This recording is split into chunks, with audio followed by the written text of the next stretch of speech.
look through this box of RC bits and bobs. It's a big tool chest here that I've got. It's full of all kinds of things, and I've got this big gym toolbox down here as well. It's the one I used to have on my back when I used to have a backpack, and I used to have that in the backpack, the bottle of fuel, and I could put the transmitter in there as well and everything. Just having a look through here because I've come across a bit of a development. I was having a chat on the CB radio the other night to some bloke popped up.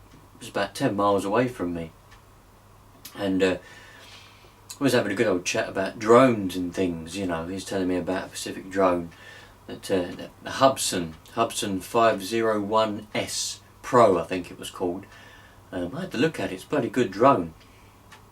I've put one on my Amazon wish list just on the off chance I might get one for Christmas. No, I did put one on there. Anyway, I was having a chat with him about that, and I just kind of said to him, I said, you know, I was really, because he's into RC cars and everything as well, you know, and he was going on about his hobby of RC. He's new to drones. Back in the day, he's older than me, and he was into nitro cars and things like that. And I said, it's a shame because I've got a couple of older ones that I want to restore, but I'm having trouble finding parts because it's all very well looking on the internet, you know, and you can phone people up. They're never very helpful. You know, I've phoned up a few RC or hobby websites that's got shops up north and places like that. So I can't quite. It's all very well looking on a website, but you can never be sure if that's exactly what you want or need, and it's just hassle. Well, you can always send it back, but it's just hassle, isn't it? I'd much rather go to a physical shop and I could see what I want, and if I'm not sure, I can ask the people. I can take the car in and say, look, I want this here, and we can try it in the shop and everything. It's much better. So you ring people up, you can ring these websites up and explain what you want, but they're never very helpful. They don't really care. I learned that with Nitro Tech and other places. So I said to this bloke, I said, yeah, all the shops nearby me have all closed now. You had JD Models, that's the first one where I bought the Savage 21 from. Well, I didn't buy it, I got it from there.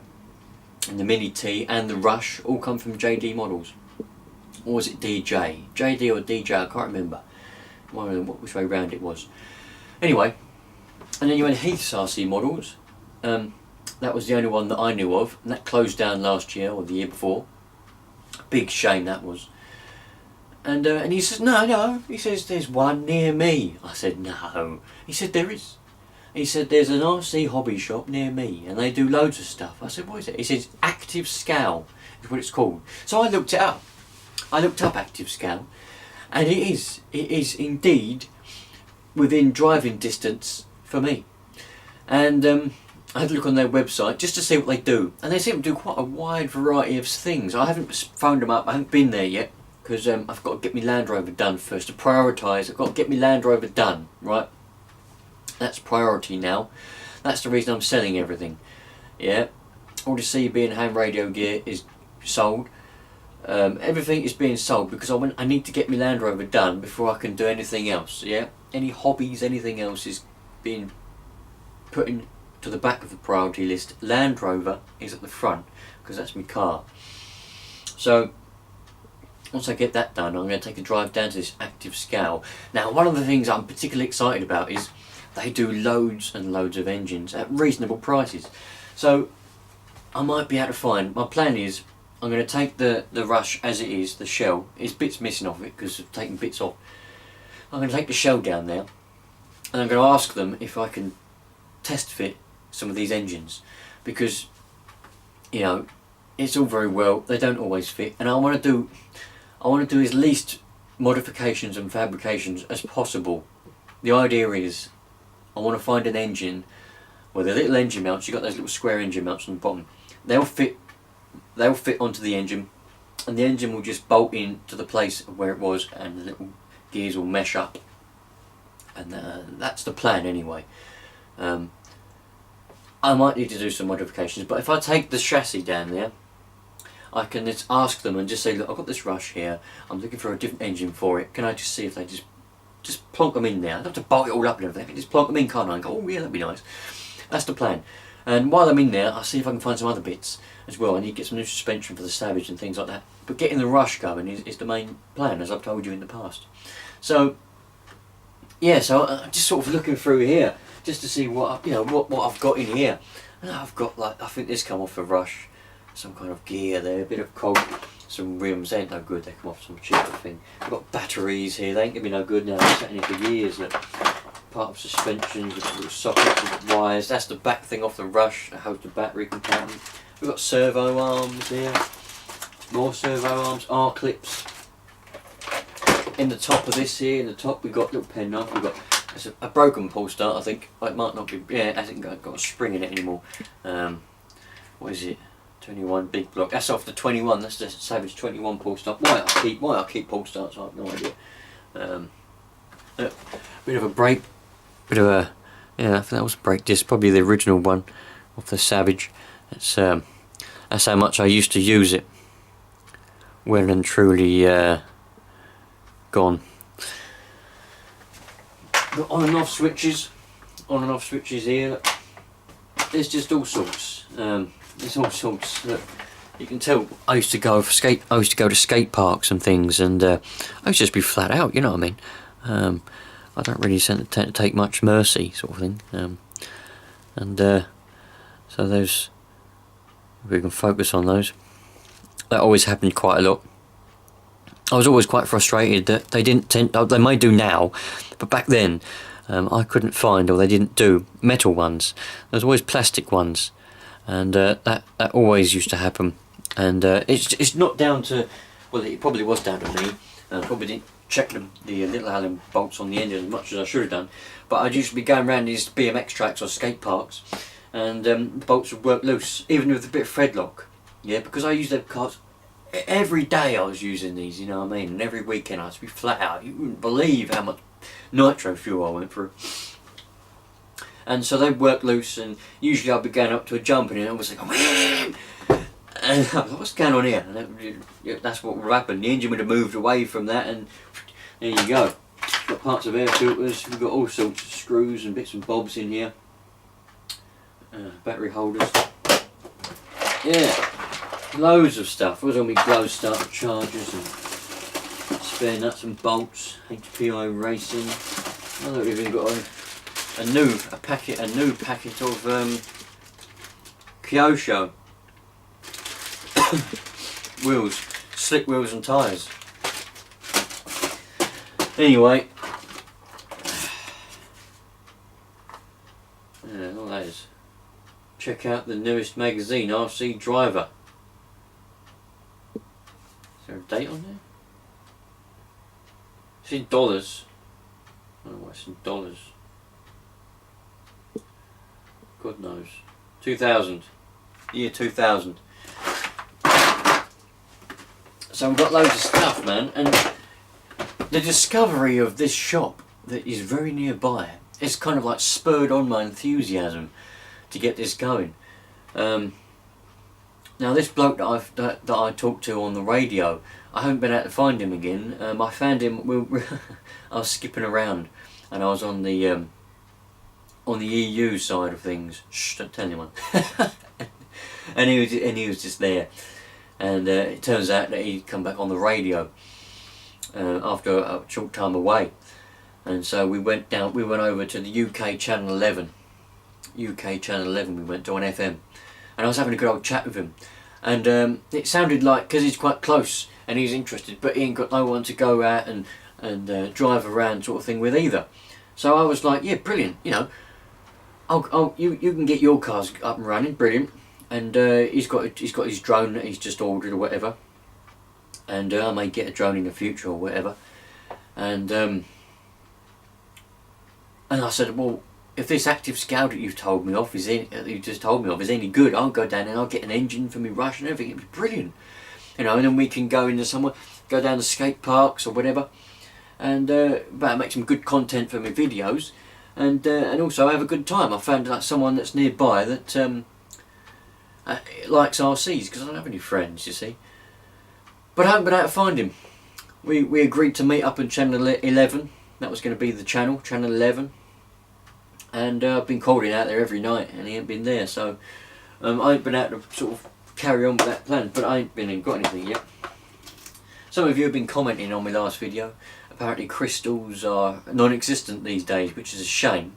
But I'm confident I'll be able to find some crystals somewhere with their use. There's a bell there, a bell housing. Springs for suspension, magnets. Oh look, there's another crystal. Another crystal there. It's not got anything printed on it. Oh, it has, sorry. It's 27.095. Band 3. 27095. Yeah. Oh, there's another crystal, look. 27.025. Type 2711. AMRX.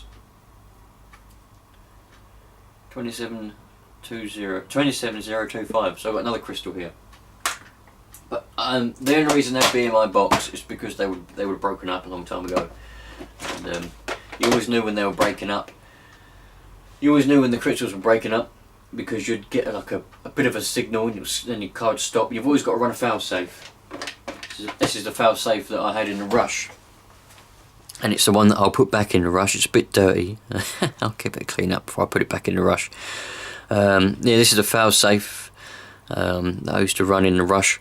I knew a lot of friends that didn't have fail safes, and I've got some funny stories actually. Tell me if you want to hear funny stories about RC cars, because I've got quite a few of them over the years, and I'll do separate videos if you want, and I'll just tell you these funny stories. But I won't bore you with them otherwise unless you ask for them. But this is a fail safe, and you always got to run one of these. If you don't, when you lose your signal, your car will shoot off, or if you go out of range, it will just keep going, or if you get a bit of interference from something else.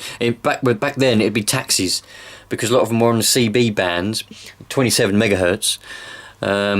If you was too close to one, it'd kind of bleed over, and your car would shoot off. Not always.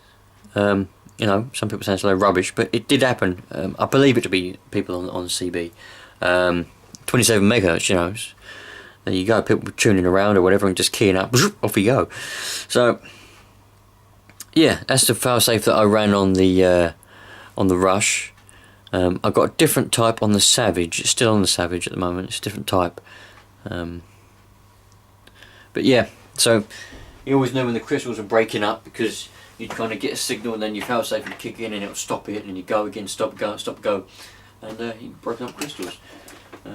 It just did that over time. Oh look, a pair of nail clippers, brilliant. I've emptied this one mainly out. We've got, oh look, we've got another one. Ha! Another victim.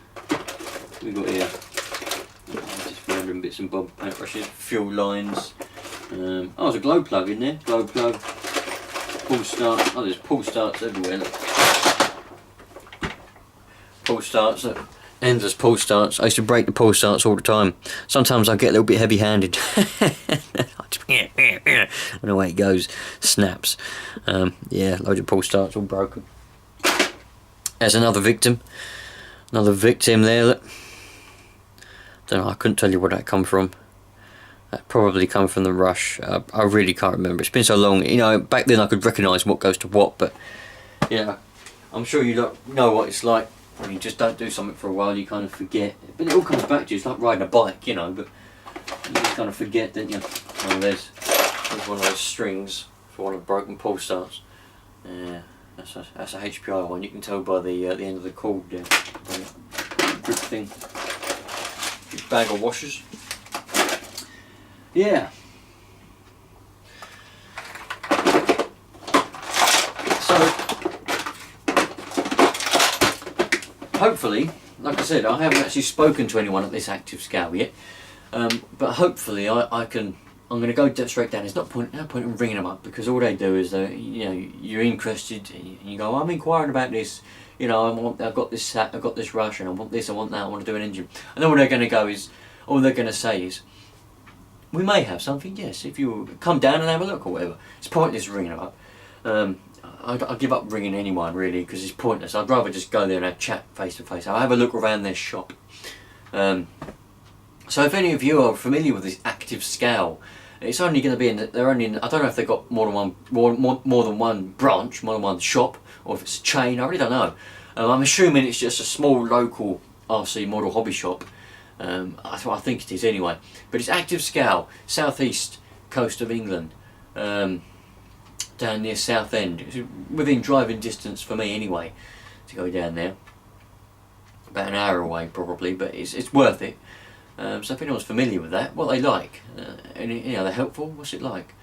Judging by their website, they've got a wide range of engines and loads of different fuels as well. That'd be interesting to try out different fuels.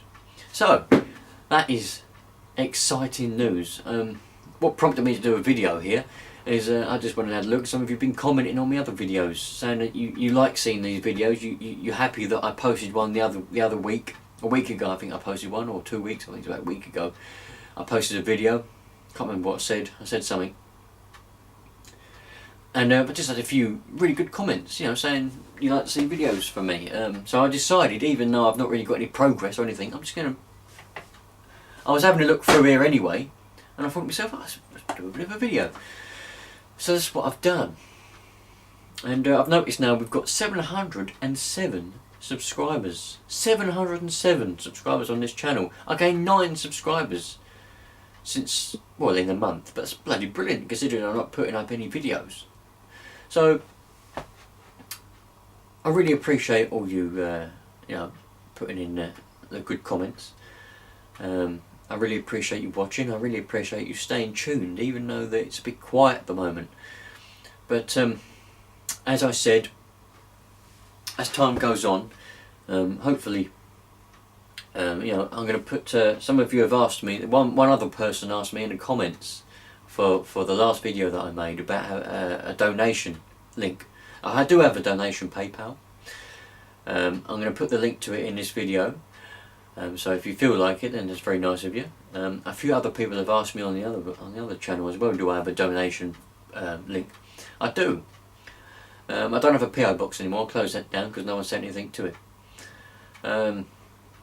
So yeah, I'm going to put the Amazon wishlist and a donation PayPal link in the description to this video and any other videos that I make, and that'll be nice. So as soon as I get my Land Rover fixed and done, then I'll be going out, and I'm going to go and visit that Active Scow, that's for sure, and see if I can get some parts for that Rush. I can get the hobbies back up and going again. It's just sometimes you just got to prioritise things. You know, hobbies are always going to take a back seat when you've got more important things that you need to pay for and do. That's just the way life is, I'm afraid. So, thanks for joining me in this video. It's very humble and nice to have your company. And hopefully see you in the next one. Have a great weekend, everyone. Take care.